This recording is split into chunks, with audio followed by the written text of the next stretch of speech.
कहानी की शुरुआत होती है आज से 30 साल पहले, जहाँ पर गवर्नमेंट ने 5 सुपर हीरोज की एक टीम बनाई, जिनके अंदर अलग अलग तरह की कमाल की ताकतें थी। जो सबसे ताकतवर और बहादुर था उसे टीम का लीडर बना दिया गया, जिसका नाम था कैप्टन जूम। ये टीम इसलिए बनाई गई क्योंकि 5 क्रिमिनल्स यानी मुजरिम जो बहुत खतरनाक और ताकतवर थे, उन्होंने जेल से भागकर पूरी दुनिया पर हमला करके यहाँ तबाही मचा दी। तो इस वक्त इन 5 सुपर हीरोज को सामने लाया गया, जिन्होंने बड़ी बहादुरी से उन क्रिमिनल से जंग लड़ी और अपनी अपनी ताकतों का इस्तेमाल करके आसानी से उन्हें हरा दिया और दुनिया को बचा लिया। यहाँ पता चला कि कैप्टन जूम के अंदर बिजली से भी तेज दौड़ने की ताकत थी, लेकिन था वो आम इंसान ही। और अपनी ताकतों की वजह से गवर्नमेंट ने उसे सुपर हीरो बना दिया, जो बाद में बन गया कैप्टन जूम। अब टीम में जूम का भाई भी था, उसके पास भी ताकतें थी, लेकिन जब जनरल ने महसूस किया कि जमीन पर अब एलियंस के हमले का खतरा है, तो उन्होंने इनकी ताकतें और बढ़ाने के लिए अब रेडिएशन का इस्तेमाल करने का फैसला किया, यानी कि ताकतवर शुआओं का। और फिर इस रेडिएशन को पूरी टीम पर आजमाया गया, जिनमें जूम तो पहले से और ताकतवर बन गया, लेकिन इस रेडिएशन का उसके भाई पर बुरा असर पड़ा। वो पहले से कई ज्यादा गुस्से वाला बन गया, उसे गलत गलत सोचें आती थी और वो फिर बुराई के रास्ते पर निकल पड़ा। उसने फिर अपनी टीम के बारे में गलत सोचना शुरू कर दिया कि इन्होंने मेरा बहुत सारा नुकसान किया है। इसी वजह से उसने अपने ही लोगों से लड़ाई कर ली और 3 सुपर हीरोज को मार दिया। अब जब जूम को महसूस हुआ कि मेरा भाई बुराई की हदें पार कर रहा है, बहुत खतरनाक बन चुका है, तो उसने अपने भाई से लड़ाई की और उसे हराकर पहाड़ों में एक ऐसी जगह पर बंद कर दिया जहाँ से वो कभी बाहर नहीं आ सकता था। लेकिन अब 30 साल गुजर जाने के बाद जूम अपनी ताकतें खो चुका था और बिल्कुल एक आम इंसान बनकर रहने लगा। और अब 30 साल के बाद एक साइंटिस्ट ने पता लगवाया कि जहाँ पर जूम ने अपने भाई को कैद किया था, वो वहाँ से निकलने की तैयारी कर चुका है। हैरानी वाली बात कि इतने सालों में ना तो उसकी मौत हुई, ना ही उसकी उम्र बढ़ी, वो आज भी जवान है। वजह ये थी कि वो बहुत ताकतवर था, इतना तेज कि वक्त को भी पीछे छोड़ दे। अब साइंटिस्ट को इस बात की फिक्र थी कि जूम का भाई पहले जितना ही ताकतवर है और उन ताकतों के साथ ही वो बाहर आएगा और अपने भाई से लड़ेगा, उसे बदला लेने के लिए और दुनिया को तबाह करने के लिए। पर करे बात जूम की, वो तो अपनी ताकतें खो चुका है। तो उसका मुकाबला करने के लिए जनरल अपनी ही सुपर हीरोज बच्चों की टीम तैयार करने का फैसला करते हैं, जिनके अंदर भी हैरान कुन अलग किस्म की ताकतें पाई जाती हूँ। पर उनके पास सिर्फ 12 दिन का ही टाइम था, क्योंकि 12 दिन के बाद जूम का भाई वहाँ से निकलकर बाहर आ जाएगा। जाहिर है ये टाइम कम ही था, तो इतने कम वक्त में बच्चों को अच्छे से ट्रेन जूम के अलावा और कोई नहीं कर सकता था। पर जनरल ये भी जानते थे कि जूम इसके लिए कभी नहीं मानेगा, इसलिए उन्होंने कैसे भी करके जूम को यहाँ लाने का हुक्म दे दिया, फिर चाहे उसे जबरदस्ती ही क्यों न लाया जाए। उधर जूम आम जिंदगी गुजार रहा था जैक बनकर। उसके पास सिर्फ इतनी ही ताकत बची थी कि वो बस अपनी उंगली से कॉफी फेंट कर तैयार कर लेता था। अब यहाँ जूम यानी जैक के पास साइंटिस्ट और उनकी साथी जो डॉक्टर थी, वो उसे लेने के लिए पहुँच गए। वो कहते हैं कि चलो आपको सुपर हीरोज तैयार करने हैं, पर उसने ये कहकर मना कर दिया कि अब इस दुनिया को नई सुपर हीरोज की कोई जरूरत नहीं है, क्योंकि हर लिहाज से दुनिया महफूज है, या कोई खतरा नहीं। अब वो लोग चाहते थे कि जैक इतनी आसानी से नहीं मानेगा, इसलिए साइंटिस्ट ने उसे बेहोश करने वाला इंजेक्शन दे मारा। वो उसकी सीने पर लगा,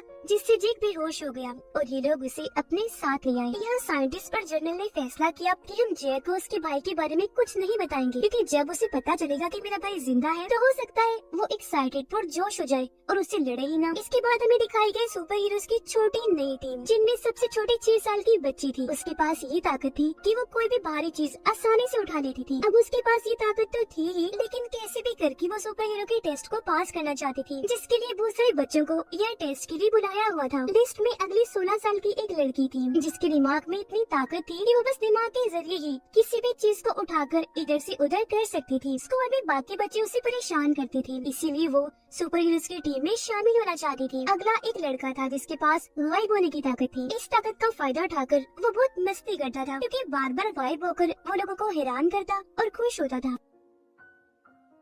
एक बच्चा था 12 साल का, जिसके पास सबसे अलग ही ताकत थी। वो अपने जिस्म के किसी भी हिस्से को फुलाकर बड़ा बना सकता था। अब लैब में जब जैक को होश आई, तो उसके सामने 2 ऑप्शन रख दिए जाते हैं। एक, ये तो वो सुपर हीरोज की टीम को ट्रेन करे। दूसरा, कि अगर वो ये नहीं करता तो झूठे इल्जाम में उसे जेल भेज दिया जाएगा। अब जैक को यहाँ मानना ही पड़ता है, क्योंकि उसके पास और कोई रास्ता नहीं था। अब जैक मिलता है साइंटिस्ट के साथ ही डॉक्टर से, जो उसके कैप्टन जूम होने की वजह से उसकी दीवानी थी। वो इतनी बड़ी फैन थी, इतना उसे पसंद करती थी कि उसने जूम के बारे में सारी किताबें पढ़ ली थी जो लिखी गई थी। अब जब जैक को नई सुपर हीरोज की टीम दिखाई गई, तो वो काफी हैरान रह गया कहता है, अरे ये क्या छोटे छोटे बच्चे, मुझे यहाँ सुपर हीरोज की टीम तैयार करनी है, ये बच्चों के खेलने की टीम, ये क्या करवा रही है भैया मुझसे। जिस पर साइंटिस्ट उसे कहता है कि भले ये देखने में बच्चे हैं पर इनके पास अनोखी ताकतें हैं। जो कहकर वो उसे हर बच्चे की ताकत के बारे में बताता है। डॉक्टर भी जैक को कहती है कि आपको इन बच्चों को ऐसे ट्रेन करना है कि इनकी ताकतें ट्रेनिंग से ही और बढ़ जाए, क्योंकि इन पर हम उस रेडिएशन का इस्तेमाल नहीं कर सकते, क्योंकि जाहिर है ये बच्चे हैं तो इसका बुरा असर भी पड़ सकता है। इसके बाद बारी बारी सारे बच्चे आकर अपनी अपनी ताकतें दिखाने लगे। जैसे कोई बच्चा बहुत तेज पलकें चिपका सकता था, तो कोई इतना ज़हीन था कि पढ़ाई में मास्टर निकला। जिसके बाद आखिरकार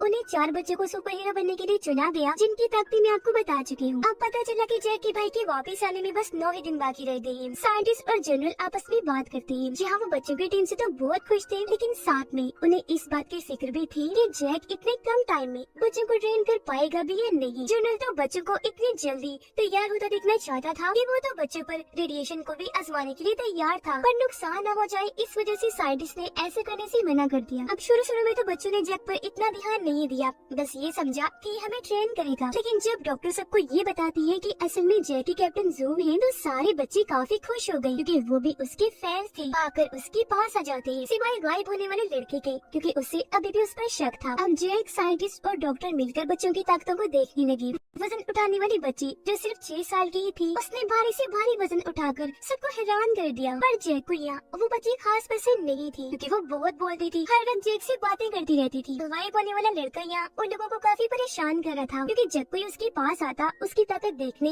वो वहाँ से गायब हो जाता। अब एक दिन जैक ने डॉक्टर से पूछ लिया कि आखिर आप लोग बच्चों को ट्रेन करवाकर तैयार क्यों करवाना चाहते हैं। इस पर डॉक्टर उसे कुछ नहीं बताती, इसलिए नहीं कि जैक से हकीकत छुपानी थी, बल्कि इसलिए क्योंकि वो खुद सच्चाई नहीं जानती थी कि जैक का भाई लौट रहा है। अब डॉक्टर सबके साथ मीटिंग रखती है, बताती है कि बच्चे अपनी जितनी ताकत दिखा रहे हैं, उनके अंदर उससे 1000 गुना ज्यादा ताकत है। वो बस अपने दिमाग की मदद से अपनी ताकतों को रोक रहे हैं। अब इसी बीच जैक भी उनकी मीटिंग में शामिल होने की कोशिश करता है, लेकिन गार्ड्स के जरिए उसे वहाँ से बाहर निकाल दिया जाता है। अब साइंटिस्ट बच्चों और जैक को अपने खास डॉक्टर से मिलवाता है, जो कोई इंसान नहीं था बल्कि एक रोबोट था, जिसे खास इसलिए बनाया जाता है ताकि वो सुपर हीरोज की टीम का साथ दे। अब यहाँ जैक रोबोट डॉक्टर से मिलकर बहुत खुश हुआ और वो उसे और बच्चों को लेकर एक काफी पुरानी जगह पर गया, जहाँ उनकी एक काफी बड़ी स्पेसशिप रखी हुई थी। जैक रोबोट डॉक्टर और बच्चों को चुपके से स्पेसशिप में बिठाता है और उन्हें घुमाने के लिए वहाँ से बाहर निकल जाता है, जहाँ इन लोगों ने रोबोट डॉक्टर की मदद से बहुत मजे से खाना खाया, क्योंकि वो अपने मशीन वाले हाथों से इनके लिए फास्ट फूड और आइसक्रीम उठा कर लाया था। लेकिन जल्दी खबर टीवी पर आ गई, क्योंकि किसी ने उनके स्पेसशिप की वीडियो इंटरनेट पर डाल दी थी, जिससे सबको ये लगा कि फास्ट फूड और आइसक्रीम खाने वाले एलियंस का जमीन पर हमला हो गया है। लेकिन जब ये बात साइंटिस्ट और डॉक्टर को पता चली कि ये काम जैक का है, तो उन्हें बहुत बुरा लगा। लेकिन क्योंकि वो कैप्टन ज़ूम था, तो कोई उन्हें क्या ही कह सकता था। अब जब जैक सो रहा था, तो वजन उठाने वाली बच्ची उसके पास आई और उसे जगाकर कहने लगी कि मुझे बहुत बुरा सपना आया है, मुझे डर लग रहा है, मैं आपके पास सोना चाहती हूँ। अब जैक को उस पर तरस आ गया। बेड छोटा था तो वो उसे अपने पास तो नहीं सुलाता, लेकिन पास पड़े हुए सोफे पर सोने का कह देता है। पर वो बच्ची बहुत होशियार थी, उसने आराम से सोफे को घसीटकर बेड के साथ लगाया और उस पर मजे से लेट गई, ये सोचकर कि यहाँ मुझे बहुत अच्छी नींद आएगी, डर भी नहीं लगेगा। अगले दिन साइंटिस्ट ने सभी बच्चों को एक ऐसे कमरे में भेजा जहाँ पर बहुत सारी रंगीन बॉल्स थी। उनसे बच्चों पर शूट किया जाएगा और बच्चों को ट्रेनिंग दी जाएगी कि शूट से, गोली से कैसे बचते हैं। जहाँ बच्चों ने बहुत अच्छे से अपनी ट्रेनिंग की और फिर इसके बाद उन्हें रनर पर भागना भी सिखाया ताकि वो और तेज दौड़ना सीख सके। जिसके बाद उन्होंने जैक के साथ मिलकर अपनी ताकतों की और अच्छे से ट्रेनिंग की। अब हालांकि उनकी ताकतें यहाँ बढ़ रही थी, पर अभी भी बहुत कुछ बाकी था। अभी सब ट्रेनिंग के बाद सारे बच्चे काफी थक गए और एक जगह पर आकर बातें करने लगते हैं। गायब होने वाला लड़का कहता है कि सबको अपनी अपनी पड़ी है, हम बच्चों की किसी को कोई परवाह नहीं, और जैक भी सब पैसों के लिए ही कर रहा है। अब जब जैक को पता चला कि उस बच्चे ने ये बात की, तो वो उसके कमरे में गया, जो खास इसलिए बनाया गया था ताकि वो वहाँ से गायब ना हो सके। उसके पास जाकर जैक उसे बचपन में अपने और अपने भाई की सुपर हीरो बनने वाली बात बताता है। ये उस बच्चे को पता चला कि कैप्टन ज़ूम का वो असली भाई था जिसे कैद कर दिया गया। अब जैक अपने भाई के बारे में बात करके काफी जज्बाती हो गया। फिर वो थोड़ी देर के लिए उस बच्चे को कमरे से निकालकर बाहर लेकर आया, क्योंकि उसे महसूस हुआ कि इस बच्चे के पास गायब होने के अलावा कोई और ताकत भी है। इसलिए जैक उसे कहता है कि अपनी आंखें बंद करो और ध्यान लगाकर गौर करके बताओ कि वो लड़की जिसके पास दिमाग की ताकत है वो इस वक्त कहाँ है और क्या कर रही है। उसने ऐसा किया और सच में उसे देखते हैं कि वो लड़की कहाँ है और क्या कर रही है, जिस बारे में उसने जैक को बताया कि वो अपने कमरे में है और डांस कर रही है। अब ये भी तेज दिमाग की एक ताकत होती है जो बहुत ही कम लोगों के पास पाई जाती है, इसलिए ऐसे लोगों को खास समझा जाता है। इस वजह से जैक बहुत खुश था और क्योंकि इस लड़के के पास दो ताकतें थी, इसलिए वो उसे टीम का लीडर बना देता है। फिर जैक डॉक्टर के पास गया और उसे कहता है कि बच्ची काफी अच्छे से ट्रेन हो रही है और तुम भी काफी अच्छा काम कर रही हो, बहुत खूब। अब अपनी ये तारीफ जैक के मुंह से सुनकर डॉक्टर खुशी से लाल हो जाती है। इसके बाद जनरल और साइंटिस्ट अपनी टीम के साथ उन पहाड़ी इलाकों में पहुंच जाते हैं जहाँ पर ज़ूम की बाइक को कैद किया गया था। वो उस रास्ते के पास खड़ी थी जहाँ से उसे भेजा गया, क्योंकि उन्हें यकीन था कि ज़ूम का बाइक इसी रास्ते से वापस लौटेगा। अब यहाँ साइंटिस्ट ने एक रोबोटिक जाल बनाया था। उसका पूरा प्लान था जिसमें वो बच्चों की मदद से ज़ूम की बाइक को इस जाल में फेंकेगा, जिससे उसे रोका भी जाएगा और वो वापस अपने असली रूप में आ जाएगा। यानी जो बुराई उसके अंदर है, जिसने उसे बुरा बनाया हुआ है, वो हमेशा के लिए उसके अंदर से निकल जाएगी। अब जब जैक की बाइक के आने में 48 घंटे रह गई थी तो डॉक्टर सब बच्चों के लिए पार्टी रखती है, जिसमें सभी बहुत एंजॉय करती है और डांस भी। इसमें गायब होने वाला लड़का दिमाग की ताकत वाली लड़की के साथ डांस कर रहा था और जैक डॉक्टर के साथ कर रहा था। फिर तभी जनरल ने आकर ये सब रुकवा दिया, जिससे उनका सारा मजा किरकिरा हो गया। अब तभी यहाँ जैक देखता है कि उस रेडिएशन को यहाँ पर लाया जा रहा है। वो समझ गया कि इन बच्चों के साथ भी वही किया जाएगा जो 30 साल पहले मेरी और मेरी टीम के साथ किया गया था। रेडिएशन को इन पर भी आजमाया जाने वाला था। उसने भी जनरल को मना किया कि रेडिएशन बच्चों के लिए ठीक नहीं, मत करो इसका इस्तेमाल। लेकिन जनरल तो कुछ सुनने को तैयार ही नहीं था। वो अपने फैसले पर अटल रहा, पर जैक ऐसा होने नहीं दे सकता था। उसने आधी रात को सब बच्चों को जगाया और उन्हें अपने साथ एक जगह पर लाकर जनरल का प्लान बताया। और यहाँ वो ये फैसला भी कर लेता है कि मैं बच्चों को इस चीज से बचाऊंगा।